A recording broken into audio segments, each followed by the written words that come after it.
Have you ever stopped to think that something as simple as a perfume can carry dark secrets? It seems absurd, doesn't it? After all, perfumes are just fragrances created to make people more attractive or confident. Right, wrong. I know this because I have experienced, firsthand and in spirit, the devastating consequences of choosing the wrong perfume. Today, sitting in this humble church in the countryside of Paraná while I confess everything to Father Antonio, I realize that I am still trying to understand how something so apparently harmless can take me to the limit of my faith and my sanity. My name is Gabriel, or rather, it was Gabriel. Today, I am just a man trying to rebuild his life after years immersed in darkness for almost 2 decades. I lived as a wizard, practicing occult arts and manipulating energies that should never be touched by human hands. But the truth is that it all started harmlessly, or at least that's what I thought at the time. It was in a small perfume store in downtown Sao Paulo. A discreet store with dusty windows and shelves full of shiny bottles. I found that which would change my life forever, a golden bottle with an intriguing aroma, the right perfume to bring success and prosperity. The saleswoman said that with an enigmatic smile that sent shivers down my spine, but at that moment I attributed it to the thrill of discovery. I had no idea that that bottle contained much more than a simple aroma. Today, looking back, I realized that that perfume was the first step towards the abyss. It did bring me prosperity, but it also connected me to forces that I could never imagine, forces that over time began to manifest themselves in frightening ways. At first they were small coincidences, doors that closed by themselves, whispers in the middle of the night, sensations of being watched even when I was completely alone. But soon these manifestations became more intense and more constant until there was no longer any way to deny the presence of something evil around me. But what really haunts me to this day are the marks I discovered during my time in the darkness, marks that according to evil spiritual entities have direct connections with the devil. Some of these perfumes produced in secret and strategically distributed laboratories were designed to open unwanted spiritual portals. They are sold as normal products with pretty packaging and seductive slogans, but each bottle contains an invisible trap. Now here I am sitting in front of Father Antonio, a man of simple appearance but whose eyes transmit a wisdom that seems to span centuries. He listens patiently as I describe details that I can hardly believe I have experienced. It is difficult to put into words the weight that I carry, but I know that I have a mission to warn others about the dangers of these forbidden fragrances, because while some may see this as superstition or paranoia, I know that there are many out there using these same perfumes without any idea of the danger they are in. When I began my journey into the occult arts, I never imagined that I would get this far. I was just an ambitious young man looking for answers to questions that no one seemed able to answer. My parents were religious, but I always thought that their faith was naive, something outdated. I wanted something more tangible, something that I could control, and that is how I got in this dark world. At first it seemed innocent, simple rituals, herbs, candles, until I met someone who introduced me to a much deeper level. It was he who first told me about perfumes. He said perfumes were powerful tools capable of attracting specific energy into our lives.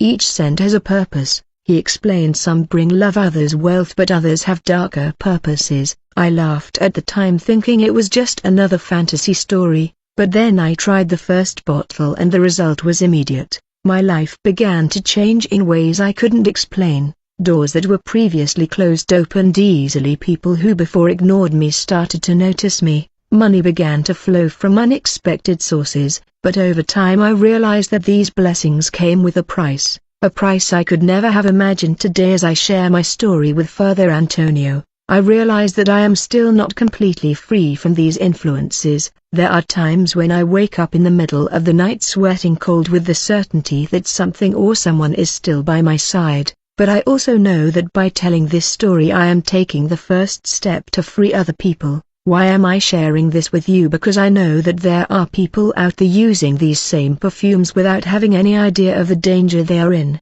and someone needs to warn them before it is too late. After that first bottle, my life changed drastically. At first the results seemed magical. Literally the perfume worked like a key that opened doors previously inaccessible. Businesses began to prosper, influential people sought me out, and even personal relationships blossomed in an inexplicable way. But as the months went by I realized that something was wrong. It was not just luck or coincidence, it was something supernatural. I began to notice small changes in myself. My temperament became more aggressive, my choices more impulsive. People around me also began to move away as if they felt something strange in my presence. My family was the first to notice. "You are not the same anymore, Gabriel," my mother said during a rare visit. Her words echoed in my mind for days, but I ignored them. At the time I was obsessed with the success that perfume seemed to bring. Then one day I met someone who would change everything. His name was Jonas, a tall man with piercing eyes who always seemed more than he said.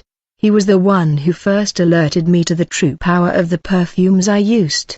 "Do you know what you are invoking?" he asked me in a low, almost whispered tone while we were in an esoteric bookstore in downtown Sao Paulo. "These perfumes are not just fragrances, they are portals." I laughed. Of course, portals seemed like an absurd idea taken from a cheap fiction book, but Jonas was not joking. He explained that certain fragrances are created with specific ingredients, herbs, oils and resins obtained through occult rituals that have the power to attract spiritual entities. Some of these entities can be benevolent, but others are extremely dangerous. "Have you heard of the brand Noxitra?" he asked. I shook my head negative. "It is known among practitioners of black magic. They say that each bottle contains a cursed essence designed to open pathways to the underworld." Those words left me cold, because without knowing it I was wearing exactly that perfume. The golden bottle I had bought in that discreet store was from the brand Noxitra. Jonas continued,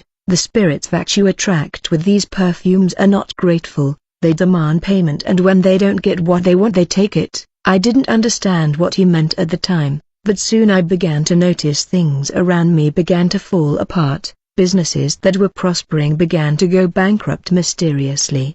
Close friends suffered unexplained accidents, and worst of all, my health began to deteriorate. I had constant nightmares. I would wake up screaming in the middle of the night, and there were times when I felt like invisible hands were suffocating me. It was then that I decided to investigate in depth. I began to frequent occult circles looking for answers. I discovered that there are several perfume brands associated with evil practices. In addition to Noxitra, there were others like Umbra Lux and Dark Spirits. Each one of them had a different purpose. Some were used to manipulate emotions, others to attract death or destruction. But the scariest thing was that these brands were not only sold in secret stores. They were available in large retail chains disguised as normal products. The general public bought these perfumes without any idea of the harm they carried. I decided to stop using them immediately, but it wasn't that simple. The spirits I had summoned didn't accept this easily. One night, while I was sleeping, I woke up with a heavy feeling in my chest. I opened my eyes and saw shadows moving around the room. Humanoid shapes that seemed to be watching my every move. I screamed for help, but my voice wouldn't come out. From that moment on, my life became hell. Every day was a battle against forces I couldn't see, but could clearly feel. I tried to seek help in churches, but many pastors didn't believe in the seriousness of the situation. They said this was just superstition, until I met Father Antonio. He was the first to really listen to me with infinite patience. He listened to all my stories, all my fears, and then he did something that changed everything. He performed deliverance in my house for hours.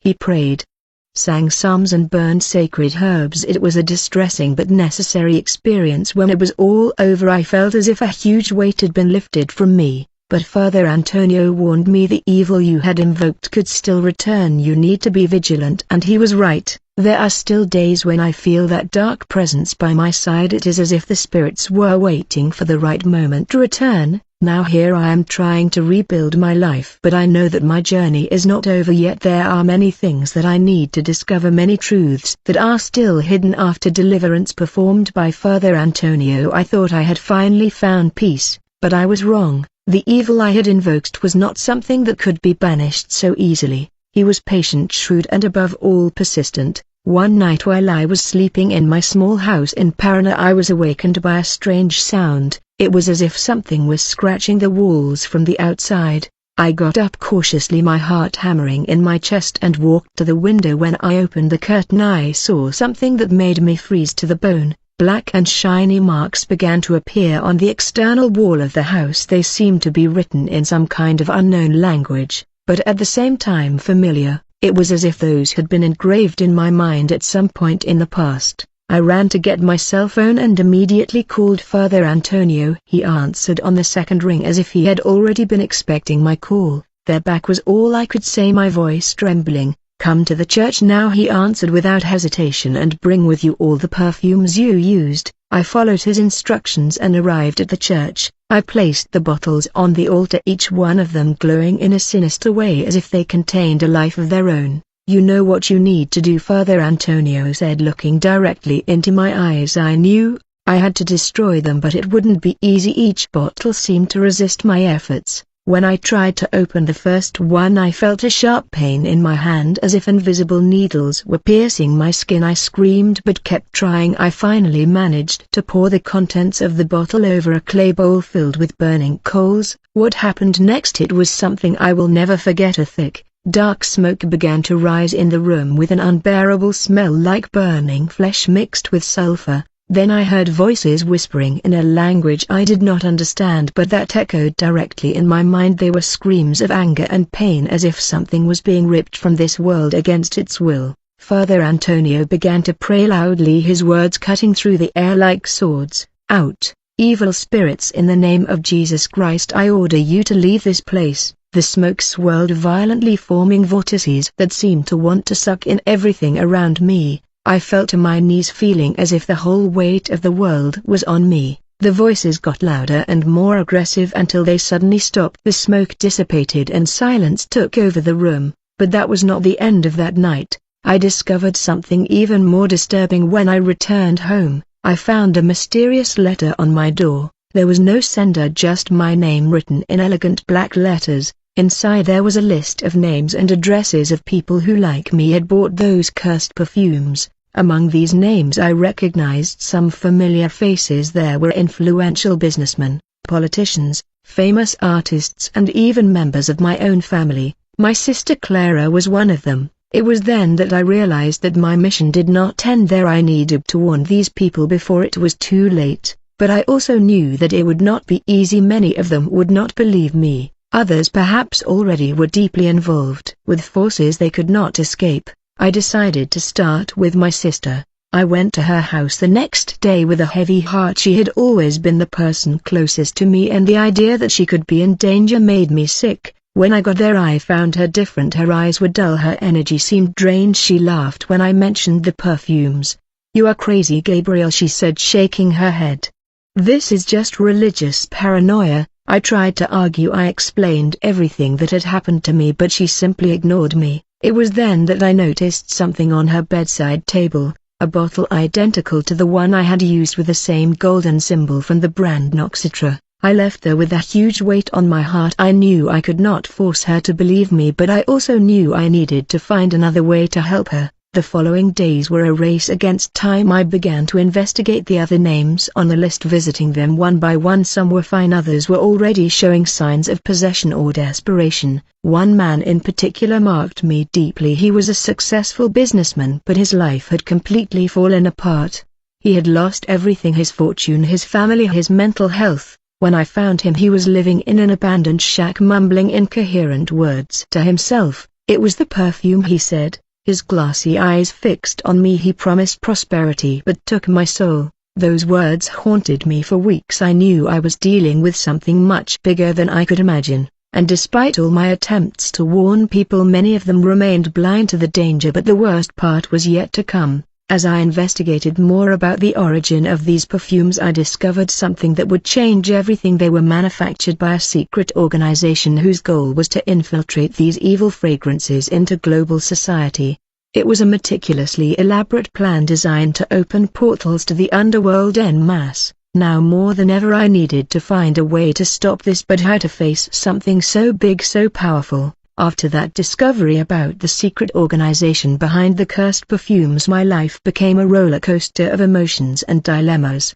I knew that I could not fight something so big alone, but I also knew that there was no other choice. It was as if destiny had chosen me for this mission, or maybe it was just the consequence of my own mistakes. The first thing I did was go back to Father Antonio. He was the only person I could trust completely. When I arrived at the church, he was sitting on a wooden bench reading the Bible. Under the dim light of a candle, he seemed tired, but his eyes still shone with determination. Unshakable Father, my voice trembling, I discovered something terrible. I told him everything about the list of names, about the people who were already suffering, about the secret organization and its plan to open portals to the underworld en masse.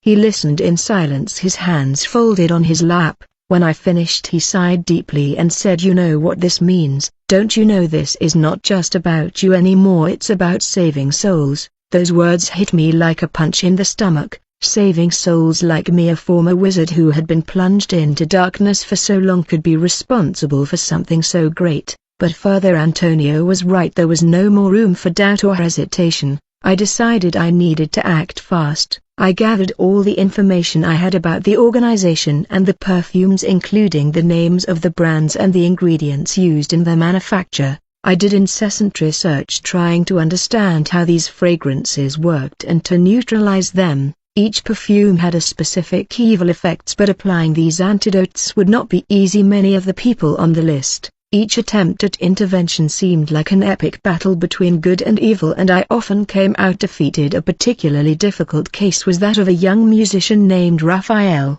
He was talented and charismatic, but his life had fallen apart after using one of the perfumes.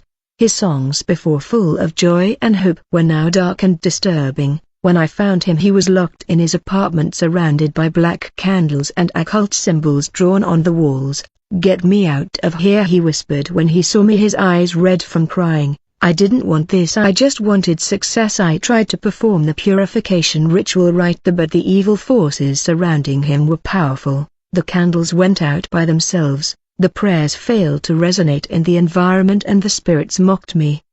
Finally I decided to take him to the church, where Father Antonio managed to free him. Those moments of victory were rare. Most of the time I would leave frustrated and desperate, wondering if I was really making any difference. There were nights when I would kneel on the floor of my room crying and begging for strength, why I would ask heaven why I was chosen for this. But little by little I began to realize something important. This was not just about saving others, it was also about saving myself. Every time I helped someone, every time I faced the forces of darkness, I redeemed myself a little more for my own sins. It was during this process that I rediscovered my faith, not the blind and naive faith that I despised in my youth, but a genuine faith based on real experiences and hard lessons. I began to attend church regularly,